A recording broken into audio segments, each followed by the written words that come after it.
Jedi খান পান্না সাহেব তিনি যখন মামলা খেলেন, তিনি যখন শেখ হাসিনা চলে যাওয়ার পর ৫ই আগস্টের পর তিনি যখন মামলা খাইলেন, শুধুমাত্র মুক্তিযুদ্ধের কথা বলার কারণে আমরা কষ্ট পেয়েছিলাম।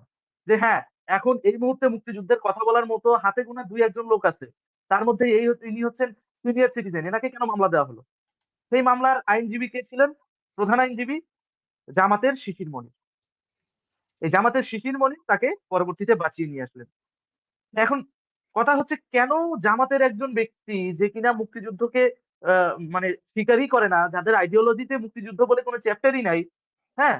যারা মুক্তিযুদ্ধকে অস্বীকার করে অখণ্ড পাকিস্তানে বিশ্বাস করে, সেই জামাতপন্থী একজন আইনজীবী জেডাই খান পান্না সাহেবকে কেন বাঁচাবে? কারণ জেডাই খান পান্না হচ্ছেন ব্লাস্ট নামে একটা আইনি সংস্থা আছে। সেই আইনি সংস্থা বলতে আমি এনজিও বুঝাচ্ছি। ব্লাস্ট নামে একটা এনজিও আছে। মতিঝিলে ওদের হেড অফিস।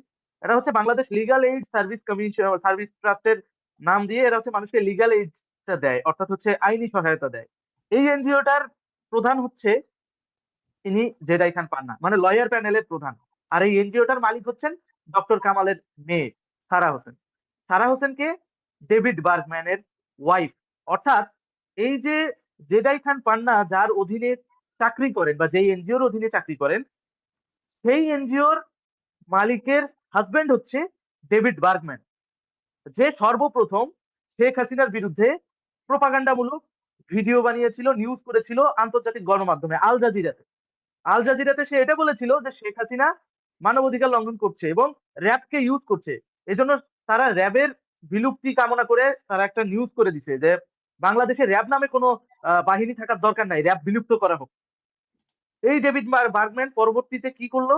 আমাদের সাবেক সেনাপ্রধান জেনারেল আজিজ, সবার মনে থাকার কথা। জেনারেল আজিজ সাহেবকে বিতর্কিত করলো, দুর্নীতিগ্রস্ত বানানোর জন্য আল জাজিরাতে নিউজ বানাইলো। ওরা সবাই প্রধানমন্ত্রীর লোক।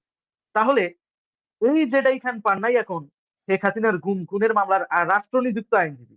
প্রস্তাবটা দিল কে? প্রস্তাবটা দিল মেজর জিয়াউল হাসানের বোন নাজনীন হাসান। তাহলে চিন্তা করা যায় মানে মেজর জিয়াউল হাসান কে?